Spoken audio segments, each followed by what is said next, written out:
Good morning, everyone. Kenny White with New Dog, and this morning we are here with Mike Rains of Luma Nail. Glad to have you, Mike. Thanks for joining us. Yeah, absolutely. Thanks for having me. Yeah, so this morning we're just going to talk a little bit about Luma Nail as a whole, what's working, what doesn't, how you got started, how long you've been doing it, what differentiates you, and love to hear about your role on a daily and kind of what you do to help grow the business. So Yeah. we'll just start a little bit about Luma Nail and how you got founded and why you did it. Okay. Yeah. So we started back probably 2 years ago. Um, I was a store owner of a couple Sears hometown stores at the time. We had 5 locations throughout Missouri and Illinois, and I was in a business networking group. I was at a meeting, and one of the guys in the group was a roofing contractor, and he was getting callbacks about nails being dropped on the ground on the job sites and having to go back out and pick the nails up and the whole bit. And so we started talking, and it was like, why don't you just paint some nails orange and make them easier to find? And that was kind of the genesis of the whole idea. Well, in talking about that, it sounds like an easy feat, but like most things, there's more to it than meets the eye. And we had to go through 5 or 6 iterations. Went through some struggles with initially we had like 6 or 7 people involved in the company, and went through some struggles there and had to downsize to where there's now only 3 of us that are involved. And so some political nonsense and infighting and all of the fun stuff that comes with trying to grow a business. Um, and then after that and 7 iterations of the nail, we ended up with this product here, which is, as you can tell, just a bright orange. Yeah. It's a powder coating on top of an electro galvanized roofing nail. They're shot out of a pneumatic nail gun or a battery powered nail gun, and this is an 1.25 inch nail. They're good for a majority of roofing applications anywhere in the U.S. Anyways, doesn't work on like clay tile. You're not going to use it on like cedar plank roofs or anything like that. But that's kind of the gist of things. And so been at it about 2 years. The From proof of concept and kind of an idea on a napkin, so to say, to a final product took, um, I'd say, about 18 months or so, and we got our first full container load of nails in mid to late July of this year. Okay. And Wow. so relatively fresh, kind of boots on the ground kind of company. And as we've grown and kind of gotten the word out there, we've gone to multiple trade shows and just kind of carried the nails around and talked to anyone that would be willing to talk to us, and found out that the more times than not, the hotel bar is the best place to do business. It always is at those And conferences. uh, yeah, so met a bunch of people that way, just networking around the hotel. Always stay in the hotel closest to the convention center and hang out at the hotel bar. That's And exactly so, right. So um, good feedback on that. I mean, you say yeah, it loads into a pneumatic or a battery power, but same loading process as yep, a normal nail that's not coated. yeah, yeah. A majority of roofs these days, you'll find some guys still that are old school and will hand nail. There's pros and cons, just like anything else. But essentially, they come with a rubber band wrapped around them. They come in a box that has 60 of these coils in them, so and 120 nails per coil. You take the rubber band off. There's like a little holster type deal on the gun. You open it up and you slide right in, and you feed that strand up and close it over the side of it, and hooks up to an air hose. There's battery powered guns that are out there now too. Milwaukee and DeWalt both make Hmm. a solid battery powered gun. I saw a cool video on your website, lumanail.com, right? Yeah, yes, sir. And yeah, I have a gentleman on the roof reloading. I mean, it took him 3 seconds to Yep. reload that. Yeah, Yeah. definitely. One of the things that was kind of interesting, there's been a couple little side features that have been like kind of flushed out as we've worked with the nails and got them in more people's hands. And one of the things they say, you'll notice when I pull this strand out, well, it stays put better. Oh yeah, And sure. so when you're going to load a nail gun, some of the feedback we had from some of the contractors or from the installers is that they load easier because the coating that's on them just makes them a little stiffer so that Yeah. they stay put when they're trying to load them into the guns.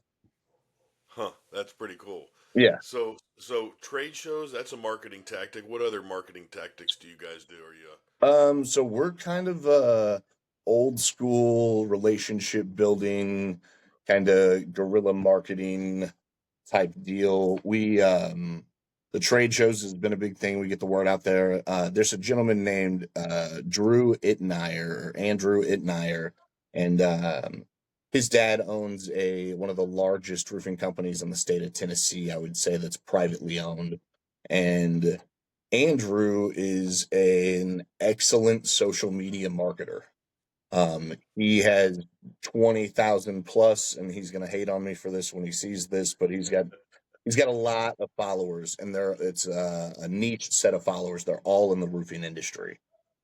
And so we partnered with Andrew early on, and he helped us do our product release online and has been phenomenal at shooting content around the product on job sites mm-hmm. and getting a lot of those videos you saw were content that he shot with his drones and or his cell phone, depending on which videos you were watching.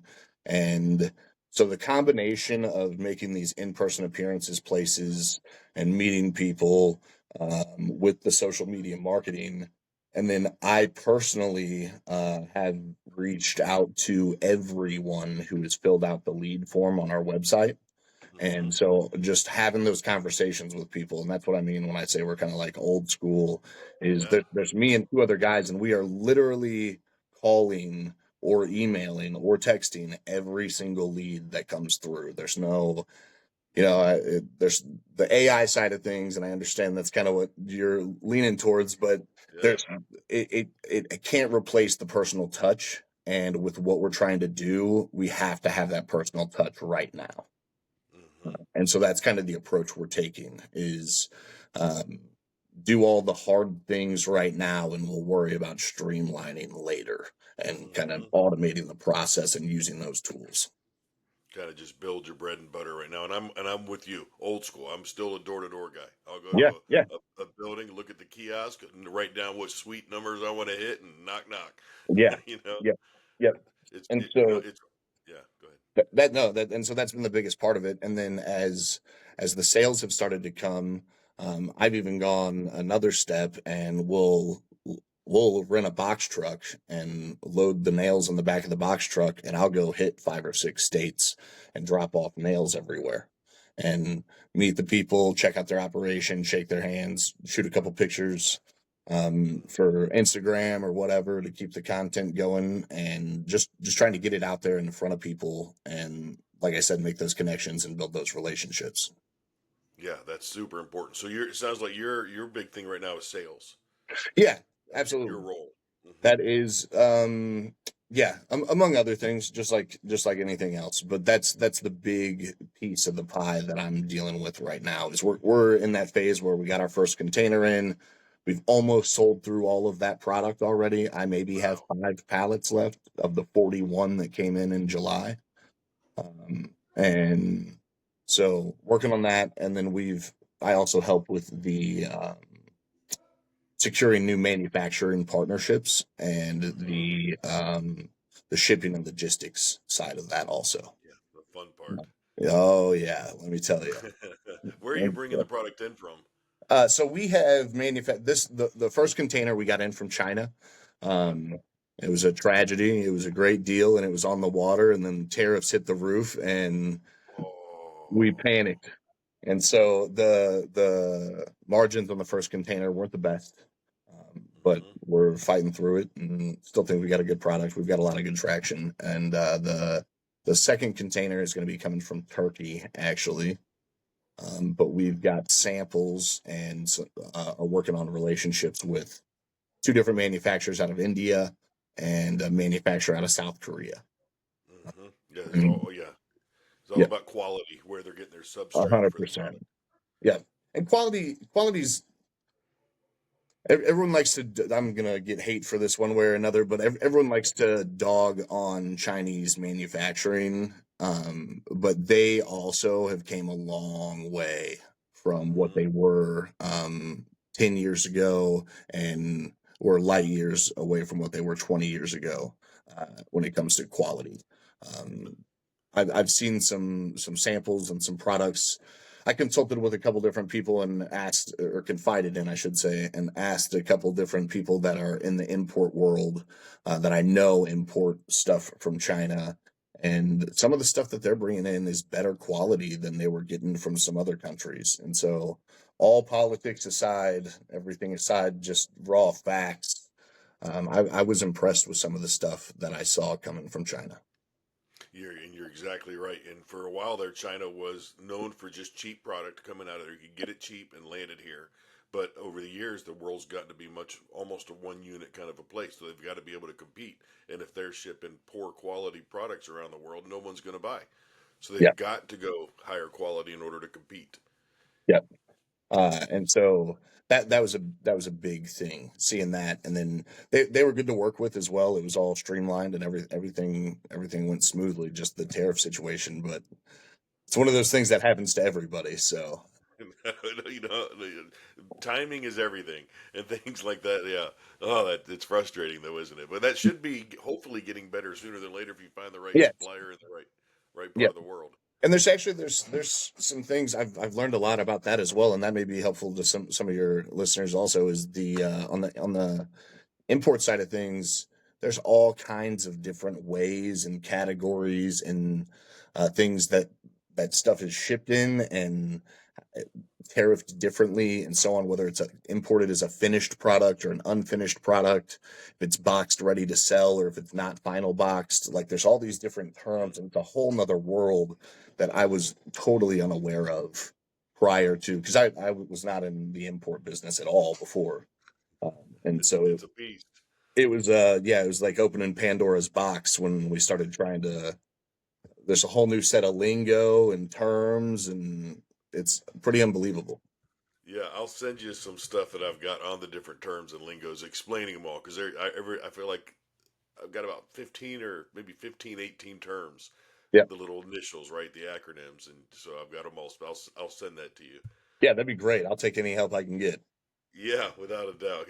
Another thing on the tariffs, and I'm not trying to find ways to. Oh, there are always loopholes or cheaper ways to do things, but Hmm. take sourcing from one country, getting it to another country, and then taking it to final destination. Yep, You know, of I've course. heard of that as well. Yeah, There's like a fine line there. Like as long as they're doing something at that location, it's okay. But if they're just port hopping, it's like yeah, it no, gets hairy pretty quick.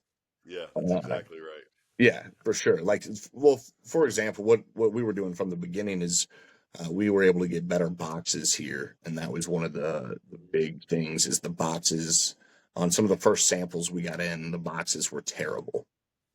They would just fall apart. Nails aren't uh, gentle. You know what I'm saying? Yeah. That it's heavy, it's dense, and they were ruining the cardboard boxes. And so that actually a byproduct of us bringing in the raw nails and then boxing them here, we actually had a tariff savings there as well.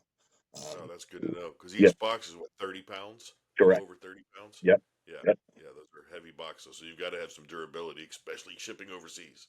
Yes, for sure. And so that was like one of those just unexpected benefits of being like, hey, this is a problem. We need to figure it out. And it was like, okay, well, we can box them here cheaper. Then it was like, oh, well, you get tariff breaks there too. And it was like, oh, I never even would have guessed. Uh-huh. They can also slap the "Made in USA," Yeah, yeah, I'm not going to go that which far, is but another fine line, but I know I'm right yeah. there with you.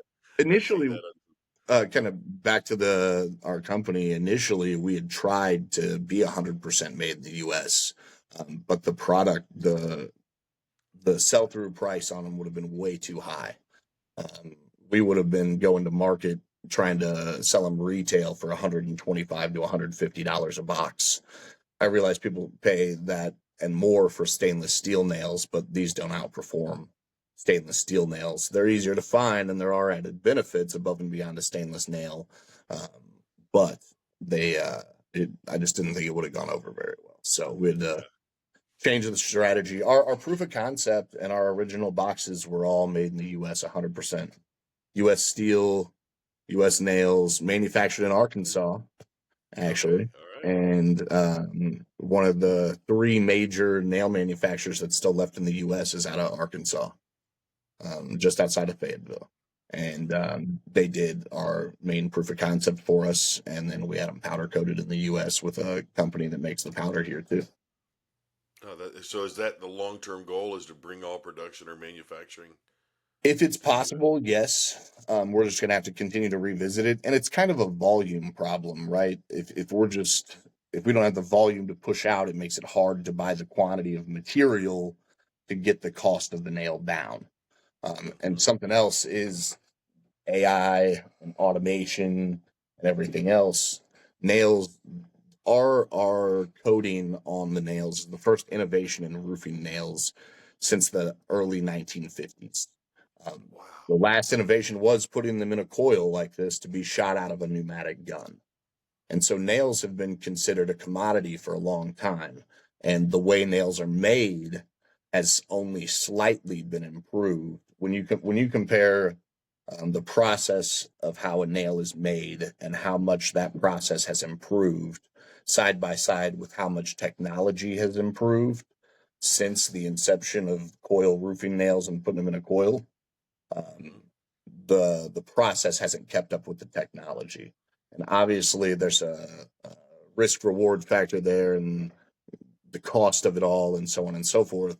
But something we're exploring and something we're talking to people about, and trying to explore grant programs and things like that is on the research and development of fully automated nail manufacturing lines.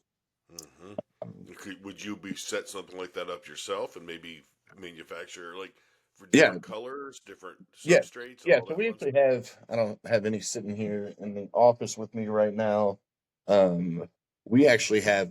We have a pink prototype that we're going to release next year for breast cancer awareness, Oh, very and do cool. some sort of partnership and sell a bunch of nails and probably do it for a whole year and then make a big donation year two and kind of make a continuing thing of that. And Mm-hmm. then we have marketing partner that we've been talking to, who has like an electric yellow color that we Mm-hmm. will be trying to roll out here soon. We've tried red. Red doesn't work very well. The nails have to. Part of our patent that's on our nail is that it also has to glow under a black light, I saw that. and That's yeah, incredible. and so the red color doesn't do a very good job of that.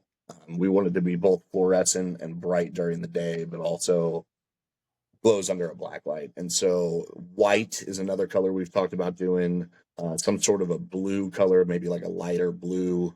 Um, that's I think that pretty much touches on them because we green looks cool, lime green looks cool, but you got lime green nails laying in your glass. That's or laying in your grass. That's more Oh, that's camouflage true. than Yeah, yeah. you're right.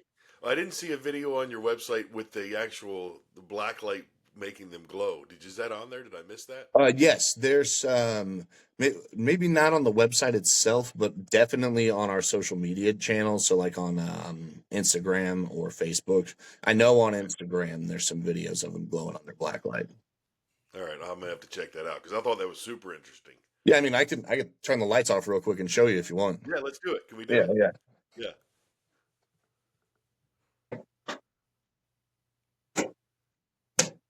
One second, let me close the blind. Yeah, yeah.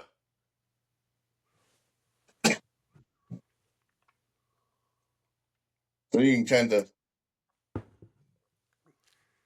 is that showing the effect at all? Hard to tell. Okay, let me see. I got so much light in here. Let's see here. So you can see the orange nail. Uh-huh. Right? They glowing at all for you? It's Yeah. it's it's lighting it up for sure, and it's definitely brighter than normal, but it's not doing the glow. But it might just be the reflection for like the way the camera's. Yeah, it's kind of hard to tell, but you can see. So that's it glowing. I just got too 'Cause I much can't light in here. I But can't tell you how many times we've had construction or I've been on construction sites and seen just nails laying around. yep. And I mean, stepping on them, and then the dogs and all that kind of fun stuff. So I was thought Yeah. that, man, what a brilliant idea, That, brilliant. and like I said, that was the genesis of it all. Now with the coating we actually use, they're actually more corrosion resistant than a hot dip galvanized nail, Hmm. and they also, I don't know if you can tell on the, they have little ridges that run up and down the whole Oh side yeah. of the nail, so it's a Hmm. full ring shank, which provides better holding power. It just holds to the decking better, but it also prevents. Are you familiar with the term nail pop? I'm not familiar with the term, but I know what you're talking about. Yeah. So over time, especially in areas like Missouri, did you say you're from Illinois? Are you up in the Chicago area? No, my partner's in Chicago, but I'm Okay. in Okay. Houston. Okay. Okay. So not so much in Houston, but in Chicago, in St. Louis area where I'm at, as stuff heats and cools, a nail that doesn't have the ring shank on there will slowly work itself out of the wood because of the temperature change and the expansion and contraction of the wood. And they call that a nail pop. So as that nail works its way up, it'll also push that shingle up that's overlying it, and that allows water to back up underneath those shingles or to run Uh, down in there. And sometimes they'll even pop out so bad it'll poke all the way through the asphalt shingle, and then it's just a pin hole in your whole system. yeah, that's not good at all. I've seen down here in the Houston area, just in the walls in the rooms, the framing, you can see the little pops come trying to break through the sheetrock. Yep, yep. So The same idea. foam bubbles. Yeah. Hmm. So speaking of that, so your market, what's your farthest customer from where you are based right now? California. Oh Okay, no, probably Oregon. I'd say. okay. Yep. So you've got customers buying that far away. Oh yeah, we have I have nails in 49 of the 50 states. Oh wow, good for you, fantastic. Yeah. Yeah, so give me one second. I'm gonna turn the light back on. Okay, yep. There we go. Yeah, so we have nails in a bunch of the states already.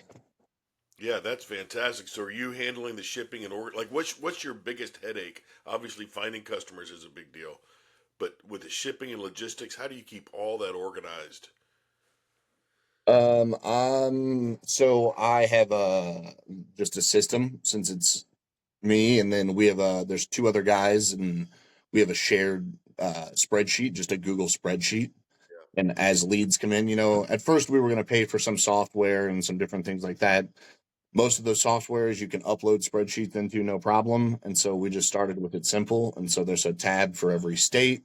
Contractors go in each list and we just punch in their information. And there's a little last contacted tab. And then there's a little tab for the notes. And as new leads come in, they get punched in there as soon as they're called or texted or emailed or all three sometimes.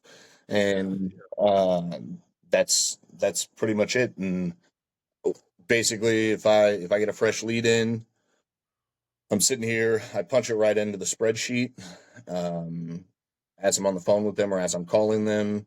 If I don't get an answer, I send a real brief text message, and from there it just sits. If I get a response, usually I wait a day and then I send an email the next day. Hey, I tried to reach out yesterday. This is who I am. This is what we're trying to do. I'd love to talk roofing nails with you. And once I get that conversation, if they're ready to go, we're set up with Square currently, just for ease of use. And once they commit to a purchase, we have a minimum purchase of 6 boxes. And that gives us enough room to help facilitate the shipping, and still gives them enough boxes to where they can really give them an honest try them on a couple of roofs, see what their crews think, see what they think, etc.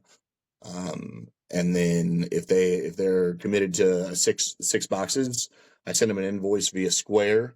Once that invoice is paid, I'm set up with FedEx, UPS, USPS. FedEx has actually worked best for us so far. And so on individual boxes, I pull up our FedEx account. Their info gets punched into there and kind of copy paste right over, and the label gets print it out here, and then my daughter does school from her laptop at home, Mm-hmm. and so when she's done with school about 1 o'clock in the afternoon after lunch or whatever the case may be, she takes the printouts for that day and heads to the garage and slaps them on labels. And so I keep up in the mornings, whatever needs shipped out that day. Right now, what I'm doing is I'm just picking them up in my truck and bringing them home. And then whenever the couple of times where we've had box trucks and taken shipments places, I'll bring an extra 4 or 5 pallets and park them in my garage. Just Mm-hmm. so I have a stock to ship out the individual boxes. I'm about 20 minutes from my warehouse, and so the more I can do to just keep it centralized here, the better. And then I pay her $1 a box to put labels on them and stack them up for the FedEx guy. That's really cool, actually. Yeah. So she makes some cash and it works out for me, frees my time up. And yeah, it works for everybody. Yeah, that's pretty good. So 6 to 12 months from now, what is your goal as far as your growth plan? So I'm at the end of 2026, we would like to be at 5 million plus in sales. Mm-hmm. How close to that are you at? Where do you sit now? So in we are at about 140,000 Mm-hmm. on our first container. So we're moving through them pretty good. The what has to happen between now and then is we have to make partnerships with some of these larger contractors that are private equity affiliated, Mm-hmm. or even some of these private equity groups, and try and get in with them with some sort of exclusivity deals to their markets, which is something we're exploring currently. And then we also are going to transition into larger distributors, That's right. Yeah. which will be a massive help. Would you drop ship directly to them when new orders come in? Yeah, correct. We're set up with the capabilities to where if they wanted up to a half a container or a whole container, we could ship directly from the port to whichever warehouse of theirs they wanted them in. And that's the long-term goal and vision for us, is to get to a point where that can be a little more streamlined and we can get whole containers shipped to their distributors. Yeah, that makes complete sense. Then you can come into California, Houston, New Orleans, or on the East Coast, Baltimore, Absolutely. Yep. Richmond, yeah, Savannah, so those Yeah. kind of places. Texas is a huge market. We got a bunch of nails in Texas already.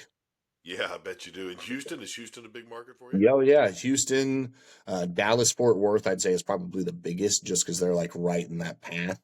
Mm-hmm. But Yeah. Houston, Austin, I mean, all over, Plano. Yeah. Well, I, there's residential growth everywhere. yeah. Texas is booming right now. Oh yeah, yeah. With just the residential, then the highway construction and all that kind of fun stuff. But I could see, yeah, I could see that what you do being a big thing down Yeah. there for sure. I've been in Texas 4 times this year, Okay. all for conferences or nails, selling nails. So Yeah. Well, if you're ever when next time you're in Houston, I, definitely holler. I will for sure. I haven't made it to Houston yet. I've been to San Antonio, and Mm-hmm. I've been to Dallas, and it's all been in San Antonio or Dallas so far. So, Mm-hmm. yep, So no Austin or Houston yet. not yet. Yeah. All right, we've got opportunity for you. Well, Yeah, if there for was sure. if there was one thing you would want to fix right now, number one, what would it be? Mm. Product flow. Okay. Um, Explain that. Getting the ins and outs of when's the best time to reorder more product and import more product, and that all of that, basically from point A at the manufacturing facility to all the points in between to whatever warehouse we would store it in here. We have a small warehouse that I could hold up to 2 containers in currently, or 80 pallets. But we are going to outgrow that with a quickness. And so with that comes other problems. And so it's like, when do you pull the trigger on a larger warehouse? And so All That's right. what I'm. Yeah. That's exactly right. Because I mean, I was exactly what I was thinking. You would. That was well, I was seeing that because you said you've got what four pallets, 5 pallets left, Yeah. 6 pallets. Yep. Yeah. So when do you pull the trigger? Because you got to look at manufacturing time, shipping time, all kinds of headaches potential on that. Yep. Then you don't want to overflow your warehouse. You don't want to overdo that. Hmm. Be nice to have other landing spots around the country, though. Well, and it's not like it's each container's a six-figure purchase. You know what I'm saying? It's not Oh a yeah, it's not cheap.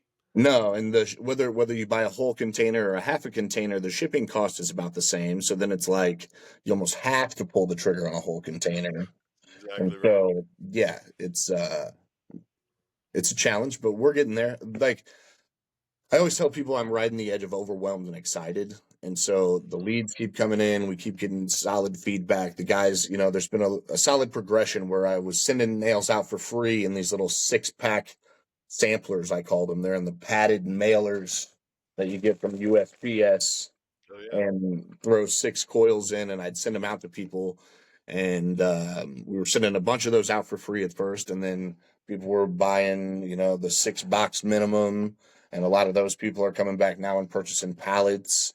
Now, some of the guys that started out with a pallet, I just had a guy order 15 pallets, and Wow. so it's like as stuff gets stepped up, there's going to be this. The progression's going to continue, and so all the other stuff will work itself out. And Yeah, that's how I and feel that's about the fun part. You just want to make sure when they call an order, you've got product ready to go. it. Yeah. That's what you want yeah. Yeah. Well, that's exciting. Well, that's exciting. Anything else that we should cover on this call? I want to make sure everybody knows lumanail.com, Mike Rains. That's pretty much it. Yeah. Check the nails out. We'd love to get some in your hands. That's what we're trying to do. Love it. Love it. Well, Mike, thanks again for joining us today, and we'll talk to you soon. Yes, sir. Thank you. All right. Bye bye.